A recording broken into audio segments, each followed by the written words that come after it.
ને આજે તો પ્રસંગ જ એવો છે કે અષાઢી બીજ છે એટલે બે ભાઈઓને એક બેન ફરવા નીકળ્યા છે.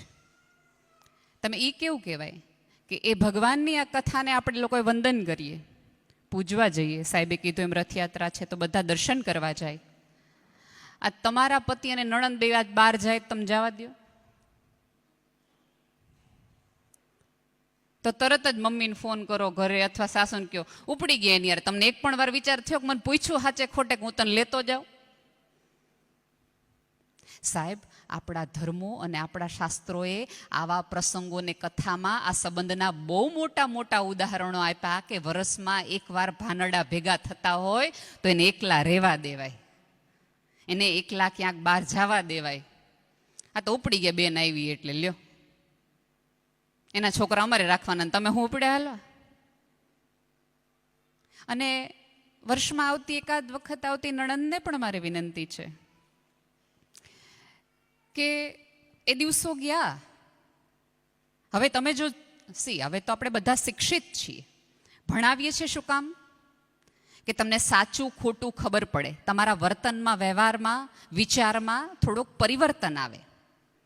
હવે તમે જે ઉંમરના છો એ જ ઉંમરની તમારી ભાભી છે, તમે જે ભણ્યા છો એ જ પ્રકારનું એ ભણી છે. તમે સાસરે છો તો એ સાસરે છે, અને એ સ્ત્રી છે ને તમે સ્ત્રી છો. જ્યારે થોડા વખત પછી વર્ષમાં એકાદ વાર પિયર જાઓ છો તો જઈને પહેલું વહેલું એમ ન કહેવાય કે મમ્મી પડદાના કલર બદલી નાખ્યા, આના જ સારા લાગતા. હવે એ ઓલી ભાભીએ બદલાવ્યા હોય એટલે એટલું સરસ સાસુ વહુનું ચાલતું હોય ને એટલે તરત એમ કે હા પડદા મારે જ નહોતા કરાવવા પણ આ જોને એણે લઈ આવી. એટલે પછી શું કેવું આપણું, હવે તો હાલે નહીં. કાંઈ વાંધો નહોતો પડદાની પ્રિન્ટમાં, પણ ઓલી આવીને બહારની એક વ્યક્તિ કીધું. અને બીજું સૌથી મહત્વનું, અહીંયા બેઠેલી તમામ સાસુઓને મારે વિનંતી છે કે તમારા શ્રેષ્ઠ ઘરેણાં, શ્રેષ્ઠ સાડી તમે દીકરીને આપો, આપવું જોઈએ. આપણે ત્યાં કરિયાવર આપવાની પરંપરા એટલા માટે જ હતી કે તમારી હાજરીમાં તમને દેવું હોય સરસ મજાનું, જેટલું મજાનું એટલું તમે તમારી દીકરીને દઈ દો. પછી જે સરસ છે તમારી પાસે એના ઉપર આવનારીનો અધિકાર છે, કારણ કે તમારું વૃદ્ધત્વ પાલવવાની એ સ્ત્રી છે. પણ આપણે શું કરીએ કે જેવી દીકરી આવે, જો હું જીવતી છું ને ત્યાં સુધી તને જે ગમતું હોય ને લઈ જાજે, પછી આમાં તને મળે ન મળે. એટલે તમારી સૌથી ગમતી સોનાની કંઠી હોય તમે દીકરીને આપી દો, અને પછી તમારો પગ ભાંગે ત્યારે તમે અપેક્ષા એવી રાખો કે દીકરાની વહુ તમારું સાચું કરે એમ. પછી ઓલી કે તે કે જેને કંઠી દીધી છે એને કયો ને આવે, એ આવે તો ખરી સરસ મજાનું પર્સ લઈને દીકરી આવે તે, પણ તરત વખત થોડોક વખત રહીને પછી એમ કે મારે જવું પડશે, મારા સાસુ બીમાર છે. અને શિક્ષિત દીકરી તરીકે, શિક્ષિત નણંદ તરીકે તમારી પહેલી ફરજ એ આવે કે તમારી મમ્મી તમને દેતી હોય ને તો એમ કહેવાય કે મમ્મી મને નહીં, આને દે, આ તારી સેવા કરવાની છે, આ તને મોટી કરવાની.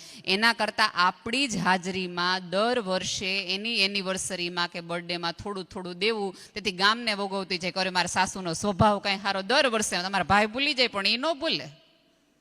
રાજ ન કરીએ એક સાસુ તરીકે, મજા ન કરીએ, કારણ કે તમારા ગયા પછી તે લય જ લેવાની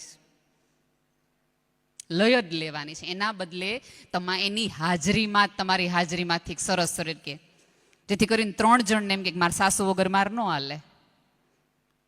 અને અત્યારની તો બહુ દીકરાની વહુઓ પણ બહુ જ સ્માર્ટ છે, બહુ જ બધી ભણેલી ગણેલી.